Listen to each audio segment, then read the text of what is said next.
Have you ever wondered why horror games love dark hallways, or creepy hospitals, or even haunted houses? Yeah, those places are scary, dark, and cramped. But you know what's way worse? A corn maze. A dark, open corn maze with something in there with you. Maybe behind the corner. Maybe it's already behind you, breathing down your neck. So what even is this game? It's a first-person, psychological horror where you're trapped in a corn maze. Think FNAF tension, PT atmosphere, and Outlast style panic. Nothing feels right, the stalks are moving, sounds messing with you. You're alone, probably. I decided to set a deadline for myself for October 1st of 2025 and see how big I can make this game. This is my first devlog, so I hope you guys enjoy. First things first, I need a little guy. We can't just stand here and stare at this empty world. We need a player controller. You know, your standard horror game stuff. Walking, sprinting, and I even added jumping.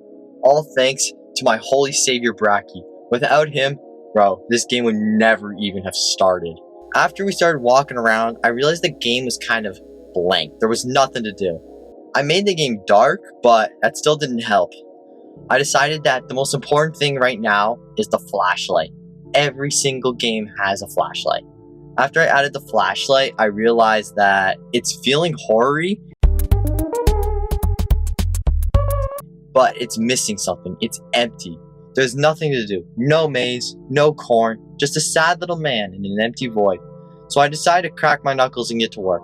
I built the entire map, brick by brick, one claustrophobic corn maze at a time. But wait, I need corn to be able to do this. So what I did what any self-respecting developer would do. I opened up Blender and I learned how to make corn from scratch. But, Blender looks like flying a plane. It's so hard. There's so many buttons and shit to do. So, I had to do what everybody does. So, I did the donut tutorial. Probably one of the coolest tutorials ever. I made a donut. My donut looks so cool. After I ended up spending I spent like 20 hours making this stupid donut. But after it was done, it looked so sick. Now it is finally time to make my corn stalk. I researched corn. I researched so much about corn, it's not even funny. I learned way too much. I accidentally found about Cornhub. Wait, that's not what I was supposed to talk about. Anyway, I may have made a beautiful, high polygon corn and planted it everywhere. Not true, I planted it in a tiny little square. But when I hit play, this tiny little friggin' square crashed my fucking computer. The game looked like it was running on a fucking microwave. When I discovered billboarding, the fake 3D, like a flat image that just constantly faces the camera, I swapped out my little tray of corn, and the game finally went from running on a friggin' PowerPoint presentation to actually playable. I could not believe it. The billboard saved my life. Now that I could actually build the maze, I made this giant winding cornfield of doom.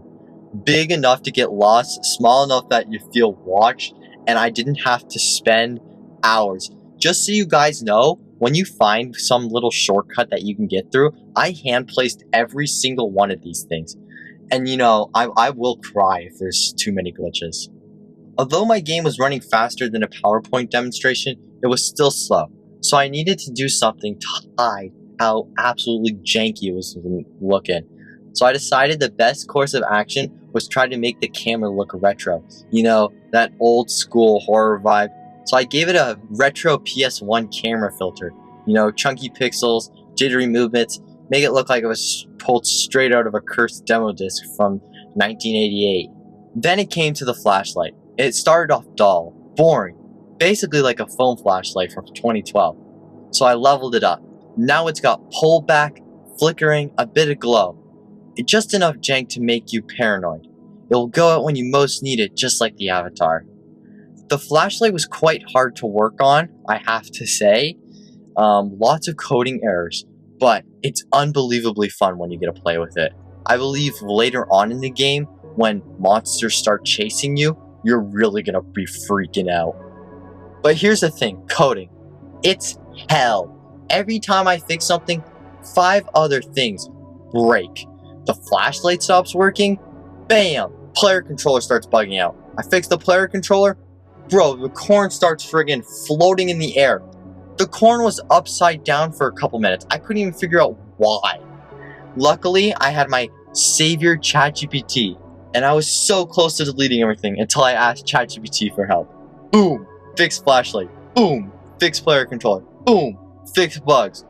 Boom, ChatGPT is basically Jesus for the sleep-deprived indie game devs. I do have to say, try not to use that much of ChatGPT, but goddamn, when you need it, He gets 5 big booms. Boom! Boom! Boom! Boom! Boom! So here's where the game lies right now. The maze, dunzo. Atmosphere, creepy. Flashlight, way cooler than before. The corn, it's more optimized than my mental health. But this is just where it begins. I want to add enemies, items, and even a full-blown story, and lots of other stuff. So if you guys have any weird ideas that you'd like me to add, please comment them down below. It doesn't matter if it's story twists or even creepy corn facts. Drop them in the comments. So hit like, hit subscribe, and maybe I'll survive till the next build, or maybe my computer will blow up. See ya!